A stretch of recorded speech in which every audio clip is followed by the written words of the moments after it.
Hello, my dear students. How are you? I hope all of you are quite well. In our previous videos, we discussed about preposition, their use, and their different types as per use. कि जैसे उनको use किया जाता है उसके accordingly हमने पढ़ा था preposition of time, place, direction, agent, instrument and phrasal prepositions.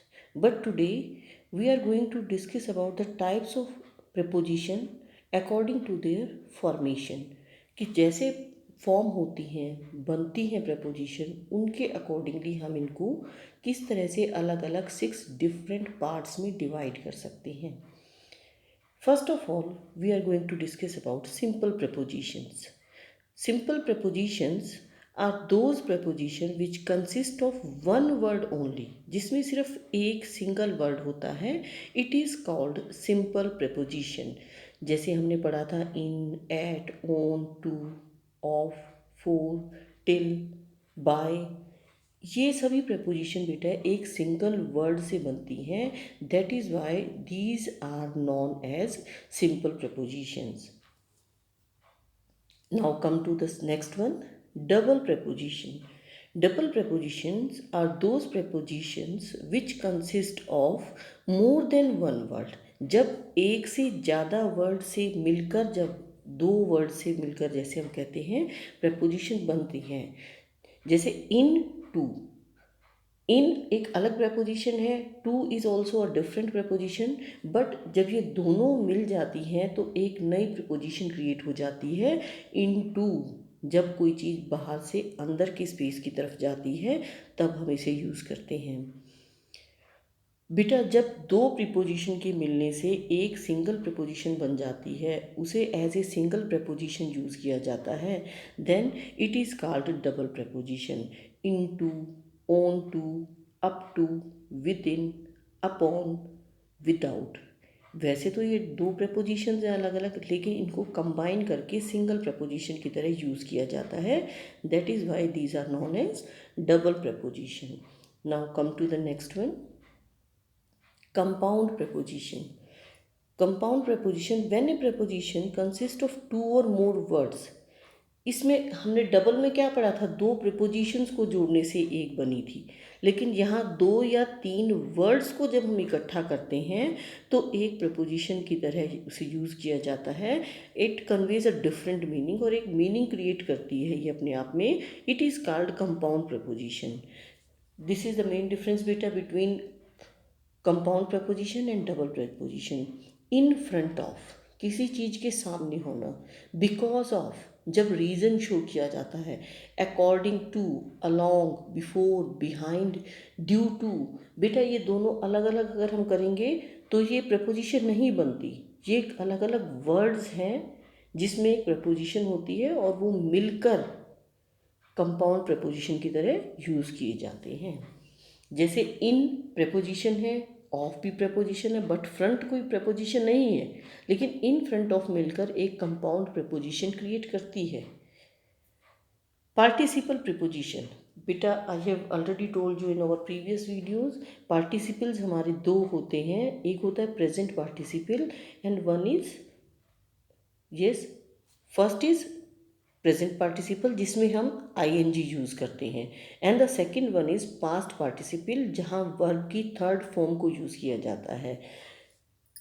When a preposition consist of a word ending with ing जो प्रेजेंट पार्टिसिपल में हम यूज़ करते थे, अगर किसी वर्ड में ऐसी प्रपोजिशन है जो ing के साथ ख़त्म होती है, जैसे कंसर्निंग, रिगार्डिंग, कंसीडरिंग, ड्यूरिंग, इन सभी की वजह से बेटा क्योंकि यहाँ ing ऐड हो गया है, these are known as participle preposition. जैसे गिवन टू, गिवन क्या है, पास्ट पार्टिसिपल फॉर्म है. तो ऐसे जो हमारे प्रपोजिशंस होते हैं उन्हें हम पार्टिसिपल प्रपोजिशन कहते हैं. Whether present participle is use there और past participle form is used in such prepositions. Now come to the next one. अब हमारा है बेटा डिस्गाइज्ड प्रपोजिशन. डिस्गाइज्ड क्या होता है, डिस्गाइज का meaning you should know. Disguise जब वेश बदल ले, रूप बदल ले, अपने आपको चेंज कर लेना, वो प्रेपोजिशन जो एक चेंज्ड रूप में, एक डिफरेंट रूप में यूज़ की जाती हैं, उन्हें हम डिस्गाइज्ड प्रेपोजिशन कहते हैं बेटा। डिस्गाइज होता है ना, वेश बदलना। तो यहाँ जो प्रेपोजिशन है, these prepositions are used in different form. These are not used directly but their shorter form is used. पूरी तरह से यूज़ नहीं किया जाता इनको डायरेक्टली, ये इनडायरेक्टली यूज़ होती हैं और इनके शॉर्ट फॉर्म यूज़ करते हैं। Generally these are two, A and O. A और ओ बेटा जो हमारे ये अल्फ़ाबेट है, इनको हम डिस्गाइज्ड प्रेपोजिशंस की तरह भी यूज़ करते हैं। I am going to give you some example. जैसे हम कहते हैं ना 5 o'clock, ओ क्या है, ये डिस्गाइज्ड प्रेपोजिशन है। वंस अ वीक, अ क्या है, ये जो ये वर्ड है अ, ये डिस्गाइज्ड प्रेपोजिशन है बेटा। He got a holiday, she earned 1 rupee a day, they play football once a week, they play football once a week, 6 o'clock, a program, a friend। जो हम यहाँ ए और ओ यूज़ कर रहे हैं बेटा, these are known as disguised prepositions. Now come to the next one, phrase preposition, जिन हमने क्या कहा था, प्रपोजिशनल फ्रेजेस के नाम से पहले किया था। Group of words used with the force of a single preposition. वो ग्रुप ऑफ वर्ड्स बेटा, एक ऐसा ग्रुप जिसके अंदर एक सिंगल प्रपोजिशन की फोर्स को यूज़ किया जाता है, आर कॉल्ड फ्रेजल प्रपोजिशन या प्रपोजिशन फ्रेज। इसमें बेटा एक प्रपोजिशन होती है प्लस एक मॉडिफायर। मॉडिफायर हमने बताया था ना, जो मीनिंग को चेंज कर दे, और साथ में ऑब्जेक्ट भी यूज़ किया जाता है। कई जगह मॉडिफायर नहीं होता, but modifier as you know क्या होता है, जो मीनिंग को चेंज करने वाला होता है।